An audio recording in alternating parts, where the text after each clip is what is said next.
I saw an interesting post that was people were discussing that they felt it was hard to watch our content sometimes because they felt envious, and I felt really bad about it because I was like, oh man. But in the back of my head, I was thinking like, because I think someone cited like the RV. It's like, yeah, they get paid to like hang out and go around Japan and do things. And I was like, yeah, that's true. But at the same time, I'm like, there's a lot of stress having to figure out this idea, plan it for a couple of months, and try to like get it all going.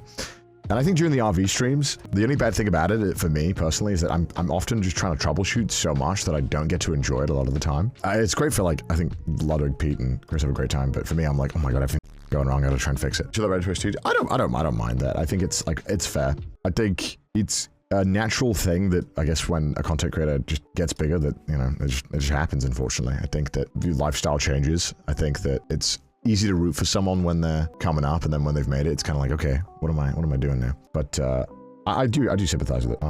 It's so much fun though, even if you're not on an RV trip. I mean, most people don't want to go on an RV trip because it's like camping. Some people like it, love it for other people just like watching it. Yeah, I mean, I think that's why I enjoy it, right? Like I like making content that makes it feel like, you know, you're like hanging out with the boys. I feel like there's a lot of content now that is so, I don't know, a lot of inauthentic content, and I like to try and make content where it's like, we are friends, we hang out because we like being around each other, and that's the whole point. We'll do something, but it's mainly about the banter and the vibes along the way, and I think that's that's the content I really like doing. And that's kind of become like, you know, if I can do that, and if the event makes sense to raise money for charity, it's like a super win-win for me. I really just enjoy trying to help out with that stuff. RV trip is just real. Honestly, one of my favorite things you do. Oh, thank you. I appreciate that. I mean, I like it, you know, because it's like when you go on a road trip with your friends, right? Day one, you kind of, you know, you're all bantering, and by day 4 you've got 3 new in-jokes. You know, there's like something that catches on that you forget about after the trip. It's just, I don't know, it's fun, man. I try not to make it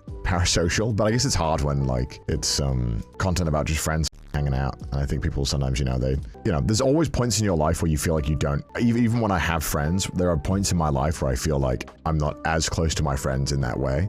But obviously when you're around them, you forget about all that bullshit, right? It's very weird how our brains work sometimes, I think. We're not friends. No, we're not friends. But I think it's easy to think that the moment you're watching something not around your friends, it's easy to think like, oh, I don't have this. But I know there are a lot of people also who, you know, do struggle to make friends, which, you know, it's just tough. And it's a hard time to make friends, I think, too. It's ultimately vibes being along for the ride. Sorry for my yapping and rambling, by the way. Just inner thoughts. 32 months, I'm still here. Never would have thought I'd see myself in this community, but it just happened. Like other shit in life works in mysterious ways, eh? Thank you, Soup J. Appreciate that, man.